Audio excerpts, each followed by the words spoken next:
Toute gratuité procède de Dieu et on pourrait dire qu'elle retourne à lui, qu'elle fait retourner vers lui.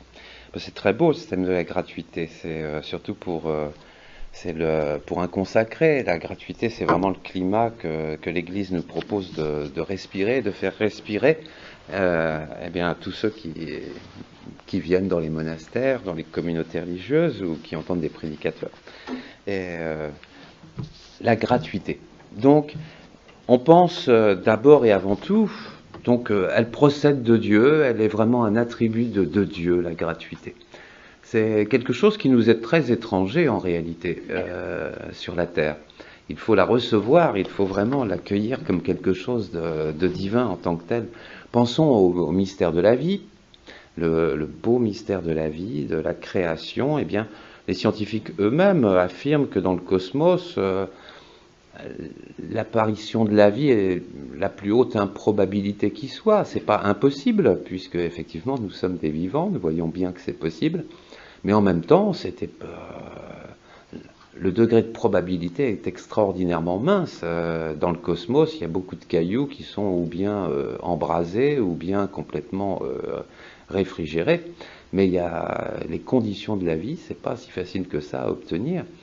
Et alors ça, c'est uniquement au niveau physique, au niveau matériel, mais déjà ça nous dit quelque chose, parce que le cosmos est le grand jardin que Dieu a disposé autour de nous. Il nous a placés vraiment en son milieu, et pour contempler un peu d'une manière analogique ce qu'il veut faire, ce qu'il est lui-même et ce que nous sommes. Eh bien nous voyons qu'il y a déjà dans la vie quelque chose de gratuit. Il y a vraiment d'improbable, on va dire, physiquement, au niveau biologique, au niveau matériel. Mais la vie, c'est vraiment la première expression, la plus tangible, la plus immédiate de la gratuité de Dieu et du don libre qui procède de cette gratuité de Dieu. Ensuite, on verra, je vous propose de considérer les vocations. Les vocations aussi, elles sont vraiment dans l'ordre de la gratuité. C'est la vocation aussi au salut d'abord et avant tout, ouais, celle-là. Et puis ensuite la vocation de participer dans le monde à la diffusion de la bonne nouvelle. Ça aussi c'est complètement gratuit, c'est pas une obligation, vous voyez. Dieu n'oblige pas ses fidèles à devenir des prédicateurs, à faire des œuvres tangibles. C'est toujours l'objet d'un choix, d'une liberté. Et puis, la gratuité finale, c'est celle de la vie éternelle vers laquelle nous nous dirigeons. Ben voilà un peu la perspective que je vous propose de regarder au long de cet enseignement. La gratuité, d'abord, contemplons-la d'un point de vue, dirais-je, théologique. Voyez, dans la création, Dieu a créé les anges, les hommes, et tout le monde matériel, bien sûr, pour nous accueillir, nous, les créatures humaines. On peut dire que la création en général n'ajoute rien à ce qu'est Dieu. Il n'y a aucune nécessité en Dieu, dans l'ordre de l'être, d'avoir de faire une création, de produire une création et d'engendrer des créatures avec lesquelles il va bien sûr essayer d'entrer en relation, même si elle est conflictuelle parfois cette relation. Il n'y a pas de nécessité de la part de Dieu. Dieu, on dit en théologie, et on fait bien, il est celui qui trouve en lui-même son bonheur, sa béatitude, c'est le terme qu'on emploie, et vraiment qui goûte le parfait bonheur en se contemplant lui-même. Lorsqu'on projette ça au niveau psychologique, à nous qui sommes des hommes, l'autocontemplation, c'est vraiment quelque chose de redoutable. C'est le narcissisme avec toute la décomposition que ça produit. Eh bien, en Dieu, il n'y a pas de psychologie de cet ordre-là. Lui, Dieu peut s'autocontempler, il peut s'aimer. Et c'est en s'aimant qu'il trouve la béatitude, c'est en se contemplant qu'il se connaît et qu'il connaît, eh bien, qu'il est la vérité, quoi, qui est totale, qu'il connaît tout. Et en lui-même, c'est vraiment totalement réflexe. Donc il n'y a aucune nécessité, vous voyez, Dieu nous est complètement étranger. Nous ne fonctionnons absolument pas comme ça. Nous sommes des créatures dépendantes, nous avons besoin les uns des autres et d'abord du Seigneur lui-même, bien sûr. Or Dieu, ce n'est pas le cas. Donc, par définition, toute création, que ce soit les anges, que ce soit les hommes, procède d'une gratuité, parce qu'il n'y a pas de nécessité. Donc à partir de là, déjà, tout ce qui va suivre l'ordre de la création, tout ce qui va découler de l'acte de création initial de Dieu, le combat spirituel, la liberté humaine, etc., tout ça découle de la gratuité. Tout est vraiment dans ce milieu vital, on pourrait dire, qu'est l'acte créateur divin, un acte complètement gratuit.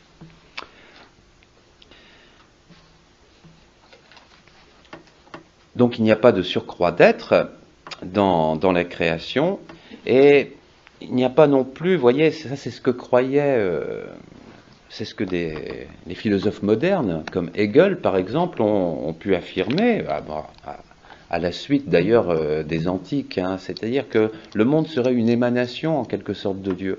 Vous voyez, donc là pour prendre non pas la métempsychose antique, mais celle vraiment qui nous est très contemporaine, celle qui gouverne encore nos sociétés, pour Hegel, vous voyez, c'était un luthérien, Hegel, c'était un pasteur à l'origine, et puis il a abandonné son pastorat pour se dédier à la noblesse de la philosophie. Et il a conçu toute une philosophie de l'histoire. Et alors, vous voyez, selon lui, Dieu a besoin, vous voyez, il rompt la gratuité. Dieu a besoin pour se manifester, s'auto-manifester, certes, mais de la création. C'est-à-dire que toute l'histoire de l'homme va être en fait une manipulation, va être manipulée par Dieu, pour que l'Esprit de Dieu, il l'appelle l'Esprit absolu, lui, eh bien, entraîne l'humanité, pour la déifier, c'est vrai, mais en même temps pour permettre à Dieu d'être, en fait. Vous voyez, il y a cette...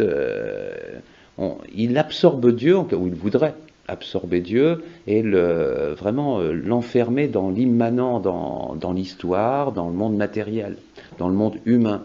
Ce serait l'humanité qui, à travers son progrès, un prétendu progrès, tendrait jusqu'à la fin du monde, où ce serait alors là, pas par pas, étape par étape, vous voyez, tendrait à quoi? Eh bien, à la manifestation pleine et entière de Dieu, en fait, à travers l'homme. Il ne ferait qu'une seule et même chose. Et le Christ, avec son incarnation, préfigurait, établissait en quelque sorte ce programme, vous voyez, de l'auto-manifestation de Dieu dans l'humanité, dans l'immanence, on va dire. Eh bien ça, il n'en est pas question parce que ça rompt complètement la gratuité. Il n'y a aucune forme de nécessité pour Dieu de se manifester, de s'imposer, de triompher dans le monde. Il n'a pas besoin. Et ça, vraiment, dans un monde qui est très immanent comme le nôtre, eh bien, c'est quand même une bonne chose à rappeler. La gratuité, c'est vraiment quelque chose qui, dans la société contemporaine, la société libérale, c'est quelque chose qui est vraiment très étranger. Nous devons donc vraiment cultiver au maximum cette grande vertu. C'est aussi, donc là j'ai parlé en termes théologiques jusqu'à présent, maintenant c'est d'abord aussi la gratuité, c'est la manifestation du mystère même de l'amour. Ça c'est quelque chose de magnifique. Entrer en relation d'amour avec Dieu, c'est entrer forcément dans la gratuité de Dieu, parce que en fin de compte, Dieu n'établit pas entre lui et nous le même type d'amour. Nous autres sur la terre, c'est l'amour éros, et d'autres d'ailleurs, parental, l'amour d'amitié, mais il y a toujours un donnant-donnant, tandis qu'en Dieu, c'est l'amour d'agapé, et c'est celui-là qui n'est pas humain en fait, c'est un amour inhumain, mais un amour qui comble au-delà justement de l'humain. Mais je reprendrai ça tout à l'heure. Voyons dans un premier plan maintenant, de manière un peu plus précise, ce thème de la gratuité. Alors, je propose de le voir à travers le Nouveau Testament, c'est-à-dire il apparaît à travers un adverbe. L'adverbe c'est doréan, qui signifie, alors selon les contextes, on le traduit tantôt par gratuitement, on peut le traduire par don, on peut le traduire par sans raison, sans cause, sans mérite. Vous voyez, tout ça, ça se rapporte au thème de la gratuité. C'est le même mot. Et alors, quand on regarde les contextes dans lesquels ce terme apparaît, eh bien, on fait notre petite enquête. La petite enquête, elle commence par d'abord le thème du don gratuit de Dieu. C'est Saint Jean qui nous rapporte cette expression. Elle est du Christ dans le dialogue avec la Samaritaine. Si tu savais le don de Dieu, et qui est celui qui te dit « donne-moi à boire », c'est toi qui l'aurais prié, et il t'aurait donné de l'eau vive. Le contexte, c'est une discussion religieuse très âpre entre la Samaritaine et ce juif qu'elle pense être devant lui. Mais Jésus est bien plus qu'un simple représentant du judaïsme du 1er siècle de notre ère, mais elle va le découvrir justement, la Samaritaine. On est dans le contexte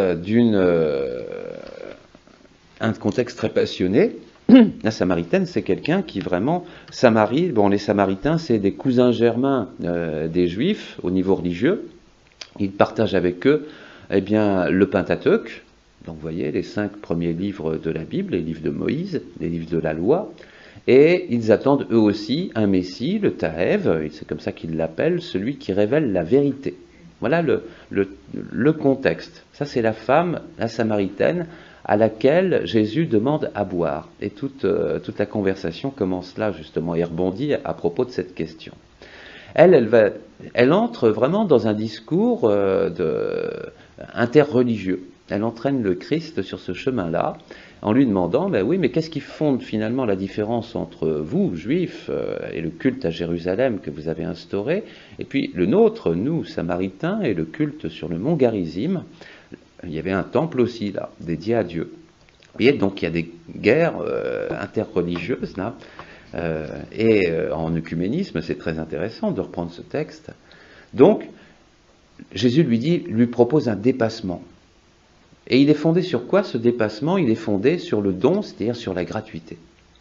Ce qui échappe à la Samaritaine, justement parce qu'elle est dans une logique trop humaine, de même qu'aux Juifs qu'elle interpelle à travers Jésus, eh bien c'est justement ce thème de la gratuité qui permet lui seul le dépassement. Elle vient l'heure, dit Jésus, où vous n'adorerez le Père ni sur cette montagne ni à Jérusalem, mais vous adorerez le Père en esprit et en vérité. Ça, c'est les 2 grands thèmes qui sont liés à la gratuité, c'est-à-dire au thème du dépassement à travers la gratuité. La gratuité, c'est un tremplin magnifique pour nous faire passer du plan humain au plan divin. Oui, il y a, pour passer vraiment, pour recevoir le don de Dieu, pour entrer donc dans la gratuité, don, c'est doréane, hein, le don, c'est ce qui est gratuit, c'est ce qu'on reçoit gratuitement. Eh bien, ce don, cette gratuité, que je vais recevoir de Dieu, que la Samaritaine doit apprendre à recevoir, c'est en se dégageant du contraire, de ce qui n'est pas encore la gratuité, c'est-à-dire du pouvoir. Du pouvoir pour établir qui va avoir la primauté entre les 2 religions cousines germaines, en quelque sorte. Donc voilà que la gratuité devient une belle ligne d'horizon, une direction, mais aussi un pivot concret pour dépasser les impasses du raisonnement, les impasses de la relation entre les hommes fondée autour du religieux. Il faut la gratuité. On dirait, en termes, je dirais, plus modernes, il ne faut pas se crisper trop sur les commandements, comme faisaient les pharisiens. Ce qu'il faut faire, c'est entrer dans le mystère de Dieu. Lorsque, quelle que soit notre religion, on entre dans le mystère de Dieu, en relation avec Dieu, en quête de Dieu, eh bien là, on a beaucoup plus de chances de s'entendre que lorsque on se dévisage à partir des différences, à partir des traditions religieuses elles-mêmes, sans avoir cet idéal qu'est Dieu lui-même. Et ça, c'est la gratuité. La gratuité, c'est vraiment un attribut divin, comme je le disais tout à l'heure, quelque chose qui nous oblige vraiment à entrer dans un ailleurs, une étrangeté qui nous permet de nous dépasser, qui nous permet d'entrer dans un royaume qui est celui de la paix. Le royaume des cieux, c'est le royaume de l'Eirénée, de la paix. Donc, ça, c'est le don de Dieu. Oui, le don de Dieu, c'est quelque chose qui va permettre à notre vie d'être transcendée.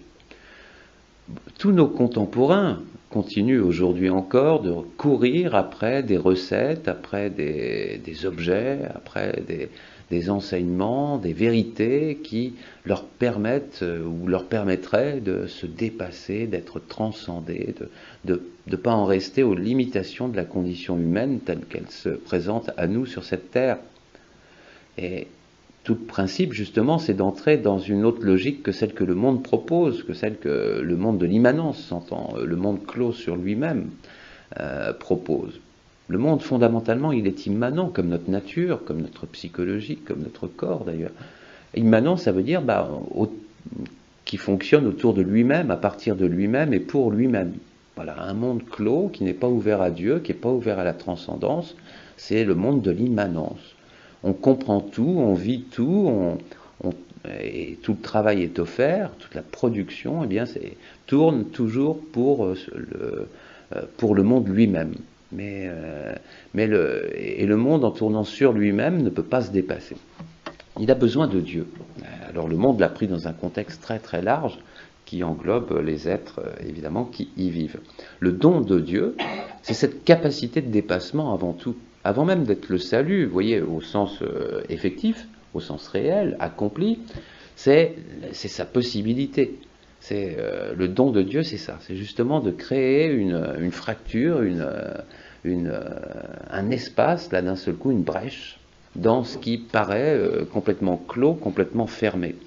Et ce que Jésus utilise pour faire une brèche dans le raisonnement de la Samaritaine, c'est vraiment une femme croyante très engagée dans sa religion, eh bien c'est pour la faire vaciller un peu de ses certitudes et de son enthousiasme un petit peu trop grand quand même, eh bien c'est ça, c'est la perspective d'un dépassement. Ta religion ne t'a pas encore permis de réaliser ce dépassement que ton cœur désire tant. Et c'est ça le don de Dieu. Et l'annonce du don de Dieu produit cette brèche chez la Samaritaine. Et alors, le dialogue peut aller plus loin à partir de là. Elle lui parle du Messie à ce moment-là, et hop, Jésus en arrive à se révéler lui-même comme étant ce Messie, comme étant celui qui révèle la vérité tout entière. Ça, c'est pour le don de Dieu. Le même mot, Doran, se retrouve aussi, alors pour illustrer un autre thème, c'est l'annonce gratuite du royaume de Dieu. C'est une phrase de Matthieu. Guérissez les malades, dit Jésus, ressuscitez les morts, purifiez les lépreux, expulsez les démons.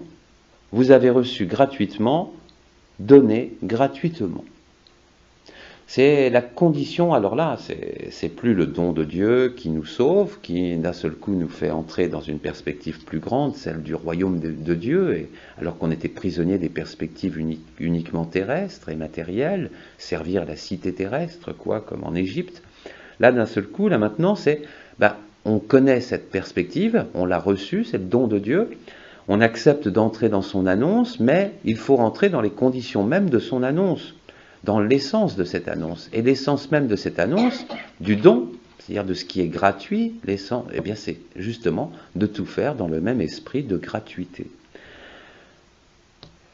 C'est très beau et on se rend compte tout de suite, les apôtres donc ont été appelés à donner gratuitement, à prêcher gratuitement, au niveau de leur motivation bien sûr, initiale, c'était pas pour eux, c'était pour le Seigneur.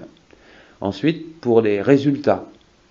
Jésus dit, il est très libre, il dit à ses apôtres, écoutez, vous allez aller dans les villes, vous allez prêcher, mais si ça ne marche pas, vous ne tapez pas la tête contre les murs, vous pouvez continuer à vous présenter devant moi, si vraiment vous avez fait l'annonce, telle que je vous demande de le faire, exactement dans les termes de Matthieu, là, ce que je viens de lire, eh bien à ce moment-là, si on ne vous écoute pas, vous prenez vos sandales, vous les secouez, vous secouez la poussière qui colle encore à la semelle, et vous leur dites, écoutez, le royaume des cieux est proche, réfléchissez, nous on va ailleurs. C'est pas du mépris, c'est le respect de la liberté humaine. Et en même temps, pour les apôtres, c'est le gage d'une très très grande liberté. C'est exactement ce que la Vierge Marie a dit à Bernadette à Lourdes, enfin ce que Bernadette a dit au curé de Lourdes en lui rapportant le message de la Vierge. La dame qui apparaissait à la grotte voulait qu'on lui construise une chapelle. Le curé, lui, n'était pas mûr encore pour recevoir l'annonce immédiatement. Et Bernadette lui a répondu tranquillement, l'équivalent de ce que je viens de vous dire avec les sandales. Elle lui a dit, mais moi je suis chargé de vous le dire, je ne suis pas chargé de vous le faire croire. Maintenant, ça c'est votre affaire, vous êtes libre. On est complètement dans le contexte de la gratuité. La gratuité, c'est quelque chose qui enlève le scrupule inutile. Lorsque vraiment on fait par amour pour le Seigneur une annonce, lorsque vraiment on s'est disposé à la faire, on a une vie qui est conforme à cette annonce,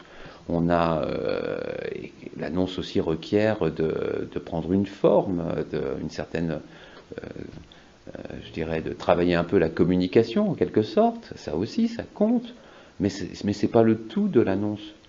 Le tout de l'annonce, c'est de rester dans cette gratuité. Puisqu'on annonce quelque chose de gratuit, qui est le royaume des cieux, il est absurde et impensable, et totalement contradictoire, de ne pas entrer dans cette même gratuité. Ça fait toujours peur, la gratuité, parce que ça semble toujours utopique.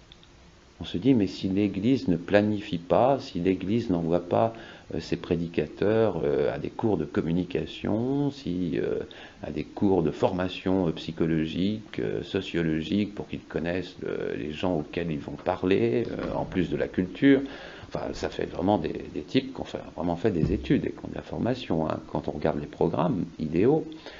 Eh bien, ça fait peur, la gratuité, devant tout ça. Non, nous, on aime planifier sans cesse. Ça ne veut pas dire qu'il ne faut pas planifier. Il faut se disposer. La planification, c'est se disposer, c'est mettre au service de cette gratuité évangélique, eh bien, ce que nous sommes, nos qualités. Mais il ne faut pas que cette prédisposition prenne le pas sur la gratuité, sur l'annonce elle-même qui doit être faite dans cet ordre-là. L'annonce de l'évangile, c'est un débordement du cœur. Ça devrait être conçu comme ça. On devrait annoncer une chose qui nous émerveille. C'est notre amour pour Dieu, c'est le salut qu'il opère, c'est la transfiguration du monde. Le monde est trop triste sans lui. Ça, c'est quand même, tous les chrétiens savent ça, tous les chrétiens qui ont vraiment la foi. Le monde est trop triste sans Dieu, même s'il a ses beautés, même s'il a ses charmes, c'est pas assez. Quand on a goûté à quelque chose de céleste, c'est-à-dire à la gratuité par exemple, eh bien, on ne peut plus accepter, se contenter du donnant-donnant dans l'ordre des sentiments, du donnant-donnant dans l'ordre des relations, de la planification, etc. Il faut aller plus loin, on a besoin d'autre chose, d'un autre air, et cet air, justement, eh bien, c'est Doran, c'est gratuit, c'est comme ça qu'il faut c'est ce dont nous avons besoin, et donc c'est vraiment la motivation de l'annonce qui doit être complètement teintée par la gratuité. Donc ça rend très fort en réalité. On va s'adresser à des êtres libres, on ne va pas utiliser des techniques d'endoctrinement de masse, non, on va même pas utiliser la séduction pour la séduction.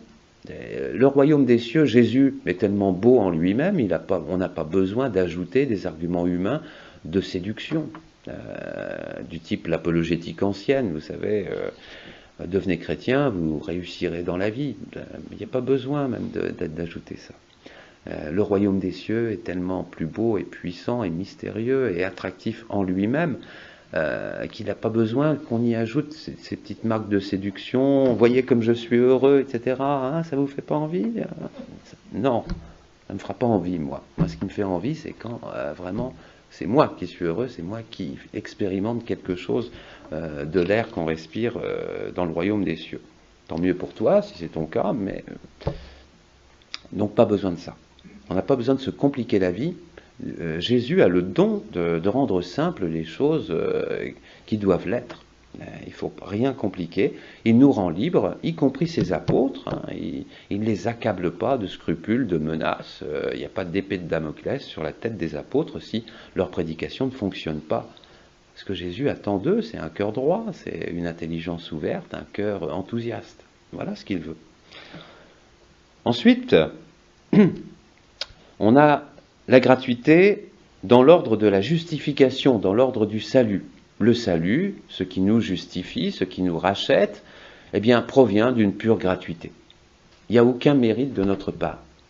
Et quand bien même, l'ayant reçu, nous produisons de bonnes œuvres comme les saints, les plus grands d'entre eux, prenons, eh bien, ça ne suffirait pas pour justifier la gratuité, pour justifier que Jésus soit mort sur une croix pour nous sauver. Rien ne peut mériter ça. Vraiment, la passion nous montre d'une manière ultime et définitive, eh bien que tout le salut est une pure gratuité de la part de Dieu. On pourra ajouter, faire des montagnes d'œuvres à offrir au Seigneur, il en sera content, mais ça ne changera pas la nature même de la gratuité du salut, du non-mérite. Pour mériter, il aurait fallu être un petit peu comme Marie, en quelque sorte, en amont du don de la justification. Et même elle ne peut pas, puisqu'elle en bénéficie selon le dogme même de l'Immaculée Conception. Alors, Adam et Ève, oui, il aurait fallu pour mériter cela ne pas chuter. Donc vous voyez, c'est le cercle vicieux. La gratuité de la justification, là je voudrais vous lire un extrait de l'Épître aux Romains pour l'illustrer. Voilà ce que dit saint Paul. Mais maintenant, sans la loi, la justice de Dieu s'est manifestée, attestée par la loi et les prophètes. Justice de Dieu par la foi en Jésus-Christ, à l'adresse de tous ceux qui croient, car il n'y a pas de différence. Tous ont péché et sont privés de la gloire de Dieu. Et ils sont justifiés par la faveur de sa grâce, Doran, par la Doran de sa grâce, en vertu de la rédemption accomplie dans le Christ Jésus. Les hommes, souvent, on le remarque, même chez nos contemporains, on est presque obligé de venir les supplier pour entendre quelque chose du message religieux, pour entendre quelque chose qui parle du péché et de la manière de nettoyer cette tâche originelle qui est malheureusement aussi actuelle dans les péchés que chacun peut accomplir. Le mal, mais surtout le péché, donc cette relation au mal, cette implication avec le mal de chacun d'entre nous, c'est quelque chose qui est très difficile à tenir aux oreilles de nos contemporains. Les hommes de ce temps, alors les croyants, mais c'est surtout les incroyants, ont énormément de difficultés à entendre ça. Donc le salut pour eux, c'est agréable à entendre tant que ça reste dans l'ordre de l'immanence. Le salut qui va pouvoir nous aider psychologiquement, donc quand on est malade, vous voyez, dans la prédication du royaume, il y avait guérissez les malades, chasser les démons, donc les états, par exemple, qui sont des états de vie qui sont intenables, d'épreuves incompréhensibles. Mais tant que ça, c'est immanent, tant que c'est quelque chose que la science ne peut pas encore guérir elle-même, si ça vient du religieux, tant mieux, on l'accepte. Mais parler vraiment du péché, de notre complicité avec le mal, donc du salut, mais en sens négatif, de la nécessité du salut pour nous, eh bien c'est quelque chose de douloureux. Et alors, quand on en vient à parler de la gratuité du salut, c'est-à-dire du non-mérite, alors là on dépasse complètement, je dirais, les limites de l'acceptable. Là vraiment on dépasse toutes les bornes. Parce que là, vraiment, les personnes ont encore plus de mal à imaginer, eh bien, qu'elles ne soient pas le centre du monde, à imaginer que, après tout, elles ont un peu glissé, mais que quand même, le salut leur est un dû. L'aide de Dieu, la main tendue de Dieu est un dû, c'est quand même une nécessité, c'est quand même moi, je vaux la peine, je suis pas n'importe qui. Je caricature un peu, mais il y a de ça. Profondément, c'est pas en termes psychologiques que ça se pose, c'est au niveau de l'âme. Mais c'est vrai qu'au niveau de l'âme, quand on y réfléchit, on n'y réfléchit pas assez souvent, pas assez profondément. Mais on considère comme normal que Dieu vienne nous proposer le salut. Or, les saints avaient cette merveilleuse sensibilité parce qu'ils avaient été profonds dans leur cœur, à l'écoute de leur cœur, et ils avaient compris toute la gratuité de l'offre qui leur était faite. Gratuité de l'offre du salut. C'était parce que aucun homme ne peut réaliser cette guérison de l'âme. Aucun homme ne peut nous tirer de l'impasse où nous sommes nous sommes inclinés vers nous-mêmes, vers l'amour de nous-mêmes, qui nous détourne de Dieu. Nous ne pouvons plus ouvrir la porte du royaume des cieux, nous n'en avons pas la force. Et on pourra dire les enfants sont beaux, ils sont magnifiques, et c'est vrai. Mais les créatures innocentes en notre monde sont belles, mais elles n'ont pas la force d'ouvrir la porte du royaume des cieux. Ça ne suffit pas. C'est quelque chose de très mystérieux, et cette ouverture, cette porte qui s'ouvre, c'est Jésus qui l'a ouverte. Vous verrez au-dessus du Fils de l'homme les cieux ouverts, avec les anges de Dieu monter et descendre au-dessus du Fils de l'homme. C'est Jésus qui vient ouvrir les portes du ciel. Et ça, c'est une gratuité inimaginable. Dieu seul pouvait venir le faire en personne. Et ça, il y a quelque chose là qu'il nous faut saisir. C'est une grande méditation que la gratuité nous invite à faire sur la gratuité de la justification. Rien dans l'homme, voyez, ne justifie cela. Il y a, bien sûr, des beautés dans l'homme. Il n'y a pas que des choses qui sont la proie du péché, du mal. Mais ça demeure des vestiges, en quelque sorte, tant que ça n'a pas une ouverture vers Dieu. On pourra il y a des gens qui sont formidables, qui ont des qualités très belles, qui font de belles choses dans le monde, mais qui, en définitive, ça s'arrêtera avec eux. Ça s'arrêtera avec leur mort et ça n'aura pas de pérennité. Ça durera ce qu'a duré leur existence. Dieu seul peut donner de l'éternité à ces actes-là, mais pour ça, il faut la lui offrir, il faut lui offrir ces actes, il faut lui offrir cette confiance qui est la nôtre, et cette certitude que tout provient de lui, tout doit retourner vers lui. Lui seul peut donner ce progrès à l'humanité qui fait que les actes d'une personne, les actes bons, ou je dirais même la simple présence bonne, il y a tant de présences qui sont mauvaises et nocives dans le monde, mais il y a ces présences bonnes, pacifiantes, des présences qui nous réconfortent, qui nous consolent, rien qu'en étant là. Eh bien ces présences-là porteront du fruit grâce à Dieu. Sans Dieu, elles auront été ce qu'elles sont, mais elles n'auront pas le pouvoir de porter du fruit au-delà d'elles-mêmes. La gratuité de la vie éternelle, bien sûr. Ça, c'est une chose qui découle de ce que je viens de dire. C'est dans l'Apocalypse, à 2 reprises dans l'Apocalypse. Voilà ce qui est dit. « C'en effet, me dit-il encore, je suis l'alpha et l'oméga, le principe et la fin. Celui qui a soif, moi, je lui donnerai de la source de vie gratuitement. » On revient à ce que je disais en introduction sur la vie. La vie, c'est vraiment quelque chose qui procède de Dieu. En lui était la vie, nous dit saint Jean dans le prologue de son évangile.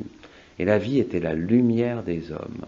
C'est-à-dire, c'est fondamentalement ce qui nous éclaire au niveau de notre conscience la plus profonde, intelligence et affectivité mêlées, c'est de méditer le mystère de la vie. Mais qu'est-ce qui fait que le mystère de la vie a une telle puissance pour nous mouvoir, pour nous permettre de nous dépasser pour aller vers Dieu? C'est justement c'est sa qualité intrinsèque.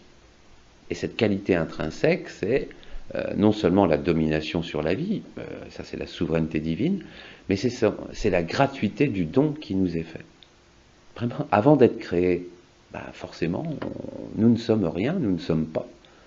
Et donc, aucun mérite antérieur ne procède de l'acte de la création, du don de la vie, du partage de la vie. Et Dieu veut aller plus loin que la vie temporaire qui nous est proposée sur la terre. Il veut nous accorder la vie éternelle. Et pas seulement pour les bons, il l'accorde à tous. C'est ça qui est incroyable de la part de Dieu. Dieu peut accepter dans la vie éternelle qu'il y ait des opposants, qu'il y ait des gens qui le refusent. C'est le sens de cette grande méditation de l'Apocalypse sur le combat entre la lumière et les ténèbres. Il y a parmi les anges, et donc parmi les hommes aussi, des créatures qui préfèrent librement vivre pour elles-mêmes, dans l'amour d'elles-mêmes, dans l'adoration d'elles-mêmes, en quelque sorte, de leurs œuvres, qui ne veulent pas accepter la souveraineté divine. Mais Dieu accepte cela. C'est quand même incroyable la gratuité de Dieu. sais pas, nous, quand on invente des créatures, des robots, c'est pour être obéi, c'est pour obtenir une obéissance totale et aveugle. Il n'y a pas de gratuité dans ce type de création. La création de Dieu, elle n'est pas du tout de cet ordre-là. On défigure le Seigneur parce qu'on ne pense pas à la gratuité, justement, qui préside à sa psychologie, si j'ose dire. Donc, la vie éternelle. La vie éternelle, la condition, c'est de la lui demander. Elle nous est tendue, mais il faut savoir la demander, donc il faut être humble. On verra justement que l'humilité, c'est une des vertus essentielles qui rime avec la gratuité. Enfin, il y a un type de gratuité que le Nouveau Testament nous développe. Elle est d'un autre ordre, celle-là. C'est la gratuité démoniaque, celle que je viens un petit peu de découvrir avec vous maintenant. C'est Saint Jean qui nous en parle, qui le met dans la bouche de Jésus au moment de la dernière scène, juste avant la Passion. Voilà ce que déclare le Seigneur à propos des Juifs. Mais c'est pour que s'accomplisse la parole écrite dans leur loi, ils m'ont haï d'Oran. Ils m'ont haï sans raison. Ils m'ont haï sans motif. Ils m'ont haï gratuitement. Vous voyez que le terme gratuit, là, non seulement rime avec liberté, mais va plus loin. C'est-à-dire, c'est la haine, le refus de l'amour, donc, le refus de celui qui incarne l'amour, qui est l'amour en lui-même, qui est la source de l'amour, comme il est la source de la vie. Eh bien, la haine n'a pas de support. Elle ne peut pas s'appuyer sur quelque chose qui la précède pour se justifier. Le refus du Christ, le refus de la rédemption, le refus de Dieu, tout simplement, n'a pas de présupposés qui permettent de justifier ce refus. On est dans une gratuité, mais une gratuité totalement négative. C'est la gratuité démoniaque. Elle est fondée, elle rime totalement avec la liberté. Et elle rime aussi malheureusement avec irrationalité. Parce qu'aucune raison ne peut rendre compte de cette haine sans raison. On pourrait le prendre, c'est ce que Jésus fait à plusieurs reprises à travers l'Évangile. Il interpelle ses auditoires où il fait méditer les disciples sur la réaction des Juifs en général, des opposants. Vous voyez, malgré toutes les choses bonnes que j'ai faites au milieu de vous, vous continuez à me considérer comme un démoniaque, un possédé du démon.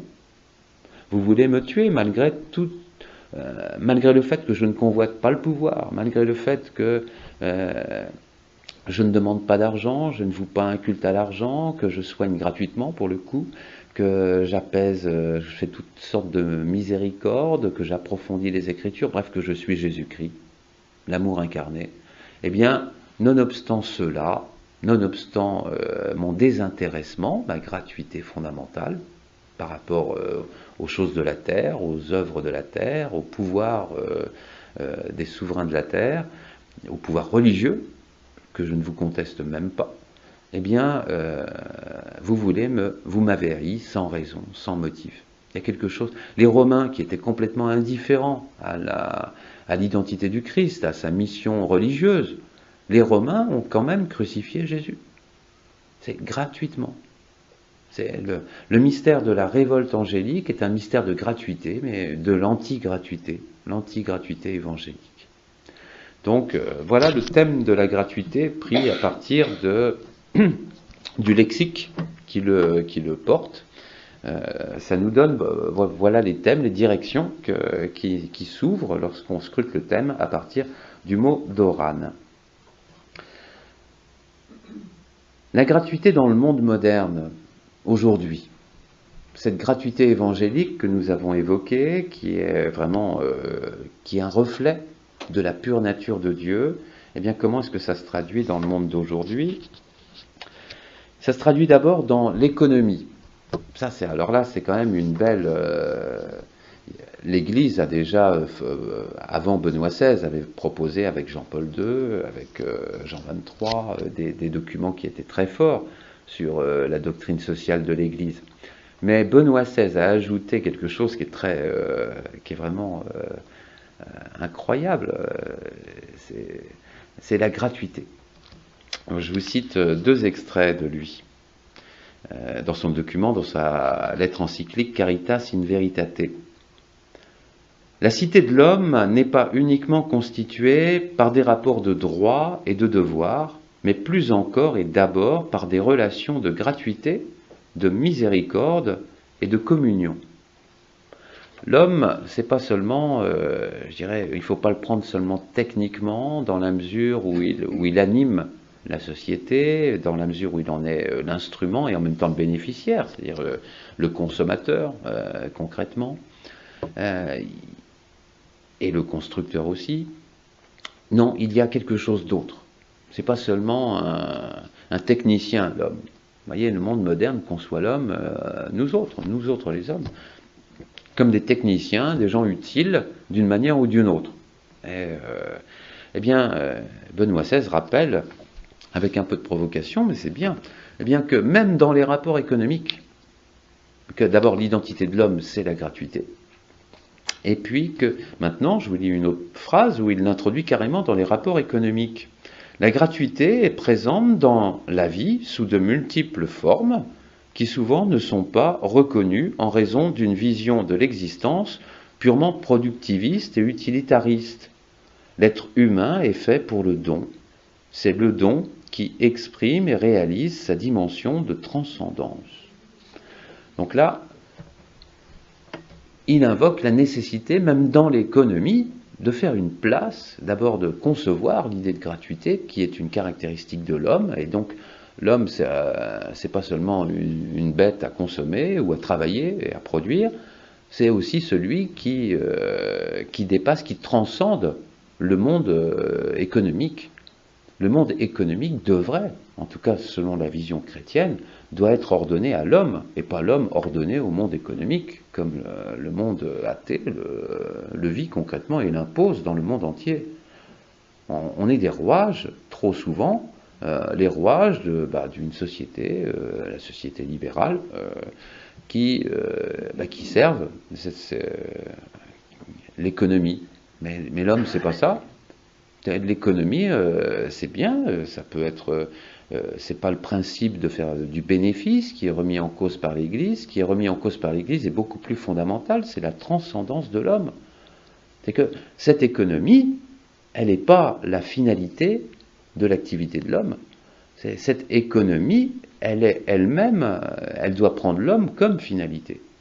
Elle doit être transcendée, et c'est l'homme qui doit transcender l'économie et tout l'agir de l'homme en ce monde, en général, même au niveau politique évidemment, au niveau culturel, au niveau scientifique. Donc voilà, c'est très beau d'introduire la gratuité. Là, c'est vraiment le propre de Benoît XVI de parler de gratuité à propos de la gestion du monde et de l'organisation du monde, puisque maintenant le monde, avec la crise du marxisme quand même, et on voit la Chine là, qui en tant que régime marxiste devient capitaliste, libéral en tout cas, s'y accommode bien, eh bien ça prend vraiment, ça devient ce que Saint Jean nous avait annoncé dans l'Apocalypse, ça devient un petit peu cette Babylone, cette cité commerçante, vous voyez, c'est très beau l'intuition de Saint Jean au 1er siècle de notre ère. Il imagine la cité de la fin des temps, enfin il ne l'imagine pas, il la reçoit en vision, en révélation, la cité des derniers temps, la cité immanente, celle du dragon, que le dragon veut mettre en face de Dieu, en face de la cité de Dieu, eh bien comme une cité commerçante d'une part, et qui n'est pas une ville ni un empire, comme spontanément à cette époque on aurait pensé. On aurait incarné cette cité sous la forme d'un empire, l'Empire romain par exemple. Non, Saint Jean lui a pensé à l'avance une idée très moderne qui est la nôtre. Un réseau qui unit les nations et les cultures entre elles. Une culture qui unit toutes les nations et leur richesse et leur pouvoir entre eux. C'est incroyable, l'Apocalypse, c'est vraiment un texte inimaginablement prophétique. Et dans cette cité où la gratuité n'existe pas, Babylone, c'est vraiment le symbole, c'est la cité commerciale, nul ne pourra acheter ni vendre, nous dit Saint Jean. S'il ne porte sur la main ou sur le front, eh bien la marque, le chiffre de la bête, le chiffre de son nom. C'est-à-dire qu'il faut passer par la manière de penser totalement immanentiste de Babylone pour pouvoir bénéficier de ses bienfaits. Donc, au niveau de l'intelligence, le front, au niveau de la main, c'est les actes. Donc, tout est pris dans cette mentalité-là. Et Saint Jean nous dit, bien en face, il y a les élus avec cette belle gratuité qu'ils nous montrent. C'est très beau de voir les élus qui sont décrits dans l'Apocalypse selon 4 qualités et qui évoquent vraiment déjà en eux-mêmes l'idée de gratuité. Ils suivent l'agneau partout où il va. Ils sont vierges, nous dit le texte. Ils sont irréprochables. Ils sont les prémices les prémices d'entre les hommes, que Dieu a racheté les premiers, justement, comme modèle, comme exemple de la vie future. Ils vivent dans ce monde, en dehors de Babylone, vous voyez, donc cette cité qui régit toutes les relations commerciales et toutes les relations humaines en général, culturelles, etc. Et sur l'hédonisme, eh bien, eux sont en dehors. Ils ont cette liberté de vivre en dehors de Babylone. Ils vivent au désert, comme la femme est emportée au désert, loin du dragon et de sa puissance et de sa fureur. Ce désert, c'est pas un désert matériel, c'est un désert au niveau spirituel. C'est la gratuité qui est l'atmosphère qu'on respire dans ce désert-là, quoi. C'est une autre mentalité, la mentalité du royaume des cieux. Toute l'Apocalypse est vraiment très riche sous cet angle-là. C'est une société qui est basée sur, toujours pour relever le caractère très moderne de Babylone, de l'anti-gratuité. C'est basé, vous voyez, pour être très œcuménique au niveau des valeurs, Saint Jean nous dit, c'est basé sur l'hédonisme. Rien de plus œcuménique que l'hédonisme. Allons, mes frères, jouissons, mangeons, buvons, carpe diem, quoi, et profitons du bonheur qui passe, mais un bonheur terrestre. Il faut combler tous vos appétits. Babylone va combler tous vos appétits, à condition qu'ils soient de ce monde. Babylone ne pourra pas combler le manque de Dieu, ne comblera pas le manque de transcendance. Au contraire, Babylone gomme l'idée de transcendance. Elle se propose elle-même comme la transcendance de l'humanité. Elle veut, c'est le programme du dragon, elle est la cité du dragon, elle veut être l'incarnation même du paradis, mais non pas en haut, non pas du côté de Dieu, l'incarnation du paradis sur la terre. Et curieusement, à partir de là, pour vivre le bonheur parfait ici-bas, pour incarner, pour construire, car les hommes doivent construire Babylone, et bien pour construire le paradis terrestre, afin de ne plus vivre sous la souveraineté de Dieu, eh bien il faut lâcher la gratuité. C'est curieux ça. On ne peut plus, quand on cultive l'idée, ce que pour les chrétiens, l'idolâtrie du paradis terrestre sans Dieu, basée sur toutes les joies de la terre, eh bien on est obligé d'abandonner la gratuité. On est obligé d'entrer dans un système qui est le contraire de la gratuité. Et alors, de Babylone, cité commerçante, et bien justement, dérive, tout dérive de là. Il y a une impossibilité entre le thème de la gratuité et le thème du paradis terrestre. En revanche, c'est Benoît XVI là, qui achevait sa phrase, la dernière que j'ai lue, il l'achève sur la transcendance. La gratuité ouvre forcément à la transcendance. Donc au contraire de ce qu'est Babylone. Et c'est très beau. Moi je trouve que Babylone c'est une bonne préfiguration de la modernité. Parce que ça ne veut pas dire que la modernité ne peut pas être convertie, améliorée. Benoît XVI le pense et il a bien raison. Mais il faut qu'elle le soit. Sinon, en se durcissant, elle deviendra ce prototype, vous voyez, que Jean nous montre,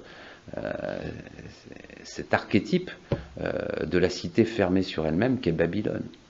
Et la gratuité ouvre à la transcendance. En introduisant la gratuité dans l'entreprise, de manière très concrète. Donc c'est quoi dans l'Église ou dans le monde? Ça doit être le bénévolat, par exemple. Il y a une part, on ne doit pas tout faire payer, on ne doit pas tout évaluer en fonction de l'euro, du dollar ou de je ne sais quelle devise. Tout ne doit pas être évalué d'un point de vue matériel. Il faut que des espaces échappent à ce commerce, à ce donnant-donnant. Donc c'est le thème de la gratuité qui ouvre à la transcendance. Ça, c'est quelque chose de très très important. On en arrive maintenant justement eh bien, à l'amour lui-même. L'amour, la question de l'amour, qu'est-ce qui est gratuit dans l'amour et qu'est-ce qui ne l'est pas, comment la gratuité de Dieu, donc de l'amour divin, l'agapé, vient-il ouvrir le cœur de l'homme à la véritable transcendance?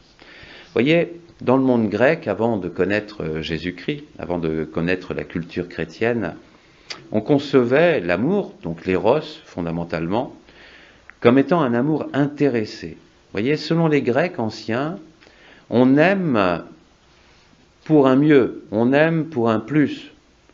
L'amour est un mouvement qui part de l'inférieur pour aller vers le supérieur.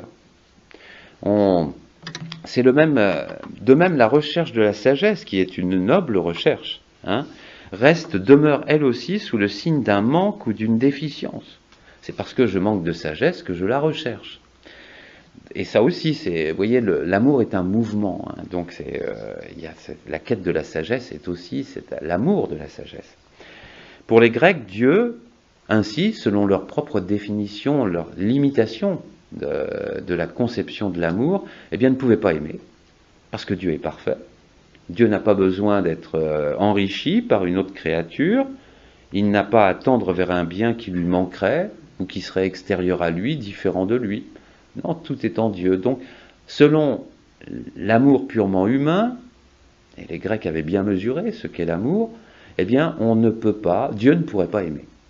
Mais ça, voilà, on en arrive à la question fondamentale maintenant, et qui correspond à la révélation du christianisme. L'amour, est un don de Dieu, un don gratuit de Dieu. Et pour entrer dans la plénitude de l'amour, en quelque sorte, vous voyez, l'amour humain, c'est ce qui a échappé au péché originel. Au péché originel, après qu'Adam et Ève aient désobéi, qu'ils aient finalement aimé, ils se sont aimés eux-mêmes plus que Dieu, quoi. C'est leur péché. Ils n'ont pas été condamnés. Enfin, ils ont été, bien sûr, ils ont eu les conséquences, mais ils n'ont pas été envoyés aux enfers. Il y a une possibilité de rédemption, nous le savons bien, et du péché originel, l'amour humain est ressorti certes blessé, mais il est toujours un amour. Je résumerai les choses donc ainsi. Il y a dans l'amour humain eh bien, quelque chose de vrai, mais en même temps il est frappé d'un manque, d'une blessure. Il doit passer de l'éros à l'agapé, en quelque sorte. L'éros, qu'est-ce que c'est? Qu'est-ce qu'entendaient les Grecs en disant que c'est un manque qui doit être rempli? C'est un amour forcément intéressé. Plus exactement, je préfère parler de l'éros en termes de complémentarité. Nous sommes des créatures qui sont toutes incomplètes. On ne peut pas se trouver en nous-mêmes la plénitude. On a besoin d'être complété par un ou une autre. Dans l'amour humain, dans l'amour conjugal par excellence, eh bien, c'est l'autre parce qu'il est dans sa différence, mais vient nous compléter. Il est, elle est, celui, celle qui va m'apporter ce qui me manque. Et cette alliance est réciproque. C'est un intérêt réciproque, il y a un donnant-donnant dans l'amour humain qui construit, qui nourrit le cœur de chacun. Donc c'est ça que les Grecs voulaient dire lorsqu'ils disaient que l'amour est intéressé. Ben oui, j'aime l'autre parce qu'il va me compléter. Mais attention, l'amour là peut choisir entre l'égoïsme ou bien la gratuité justement. Et quand il commence à choisir la gratuité, il commence à grandir et à se purifier. L'agapé, en revanche, il vient de Dieu, c'est l'amour divin, et lui ne nous aime pas parce qu'il aurait besoin d'être complété par nous. Non, c'est pas un amour qui a besoin de complément, l'agapé. C'est un amour complètement gratuit. Et c'est vrai que lorsque nous faisons la comparaison entre l'amour humain et puis qui déjà procède de Dieu, et l'amour divin, l'agapé, à l'état pur, eh bien il y a vraiment un saut qualitatif inimaginable qui s'opère. Et on a bien du mal à le comprendre. C'est l'amour gratuit. Là, on entre avec l'agapé dans l'univers de la gratuité de Dieu, dans sa nature. Et donc, Dieu n'attend pas, ce qu'il attend de ma part, c'est un amour, mais il n'attend pas la preuve de mon amour. Vous voyez ce que je veux dire? C'est l'amour même qu'il attend et rien d'autre. Il n'a pas besoin que je produise des œuvres, il n'a pas besoin que je produise quoi que ce soit. D'abord, je ne pourrais rien produire pour lui manifester, pour lui répondre comme il convient. L'amour divin, c'est la liberté souveraine de Dieu. Dieu est maître de ses dons, il n'a aucune obligation envers les hommes, le monde n'est pas une production nécessaire, vous voyez, c'est ça, on assume tout là. Il n'y a ni passé ni avenir qui déterminerait Dieu à agir, qui finaliserait sa volonté dans son amour. Il n'y a pas un plan inscrit dans la structure primitive du monde ou des êtres qui l'obligerait à aimer. Non, vraiment l'amour de Dieu est complètement gratuit. Saint Jean nous dit dans son épître, Dieu nous a aimés le premier. Donc on peut dire que vraiment la gratuité c'est l'essence même de l'amour. Pour finir, j'aimerais parler de deux aspects encore de la gratuité. La gratuité de l'amour de Dieu selon les deux commandements. L'amour de Dieu, l'amour du prochain. Alors dans le premier commandement, l'amour de Dieu, c'est-à-dire on parle de la sainteté là en quelque sorte. L'amour divin doit se purifier, enfin l'amour humain, pardon, doit se purifier jusqu'à aimer Dieu, non pas, nous disent les saints, nous dit Jean de la Croix, à cause de ses propres dons. Au départ, c'est comme ça. C'est vrai que Dieu nous séduit, eh bien, en nous comblant de tas de dons divers, de guérison, que sais-je, d'émerveillement intellectuel, existentiel. Il nous redonne la confiance, l'espérance, la foi, la force, de l'enthousiasme, de la joie. Enfin, ça, c'est des dons. Eh bien, les saints nous disent la sainteté véritable, l'amour pur, l'amour vrai, va au-delà des dons. Il ne faut pas aimer Dieu pour ses dons, il faut vraiment l'aimer pour lui-même. Même s'il ne donnait rien, et si vous vivez la nuit obscure, comme nous dit Saint Jean de la Croix, si vous n'avez plus le sentiment de la présence sensible de Dieu, la présence consolante de Dieu, de ses dons consolants, réconfortants, eh bien aimez-le encore davantage, aimez-le toujours avec la même ardeur, parce qu'il est vraiment digne d'être aimé en lui-même, pour lui-même, gratuitement. Et là, vous entrerez dans la gratuité. Là, vous pourrez aimer enfin gratuitement, vous pourrez dire que vous avez aimé gratuitement, et non pas pour obtenir telle ou telle chose, et non pas pour vous complaire dans tel ou tel don, même si c'est le meilleur. Donc déjà, par rapport à l'amour de Dieu, la gratuité est placée comme vraiment l'objectif ultime à atteindre. Au ciel, eh bien, nous réussirons tous à aimer Dieu gratuitement. Nous serons certes comblés de dons, mais nous aimerons Dieu gratuitement.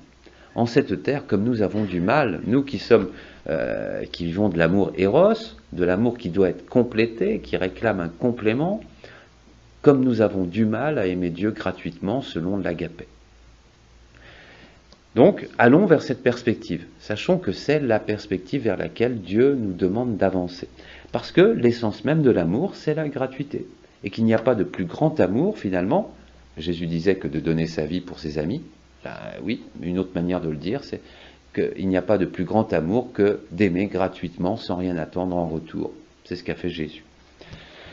Dans le second commandement maintenant, il y a deux caractéristiques, mais on peut dire tout de suite, et même achevons directement là-dessus, que l'amour parfait du prochain, eh bien, se comprend selon la clé de la gratuité, là encore. Deux passages, on les trouve de l'amour fraternel, on trouve, ça c'est chez Matthieu, il faut aimer jusqu'à ses ennemis, nous dit-il. C'est ça la gratuité dans l'ordre de l'amour fraternel. L'amour fraternel, quand il est parfait, donc il est gratuit, et voilà ce qui est la description que nous en fait Jésus. Aimez vos ennemis et priez pour vos persécuteurs afin de devenir les fils de votre Père qui est aux cieux. Car il fait lever son soleil sur les méchants et sur les bons, et tomber la pluie sur les justes et sur les injustes. Car si vous aimez ceux qui vous aiment, quelle récompense aurez-vous ? Vous voyez, la gratuité. Le donnant-donnant, là, qui est dénoncé par Jésus, les publicains eux-mêmes n'en font-ils pas autant ? Donc les publicains, c'est justement ceux, les financiers, quoi. Ceux qui s'occupent de l'argent, du donnant-donnant. Là, Jésus leur dit non, pour arriver à la perfection de l'amour du prochain, il faut entrer dans la gratuité. C'est une chose totalement nécessaire. Une autre formulation, on la trouve chez saint Luc à propos, elle est plus générale, c'est le bon samaritain. Le bon samaritain, qui est mon prochain? C'était la question qui était posée à Jésus. Jésus formule la parabole, la magnifique parabole du bon samaritain. C'est celui qui accueille celui qui est blessé au bord du chemin, qui le soigne gratuitement, qui donne même de son bien pour ça. Pour lui, sans rien attendre en retour de lui, puisque cet homme, par définition, n'a plus rien. Alors, voilà l'amour parfait.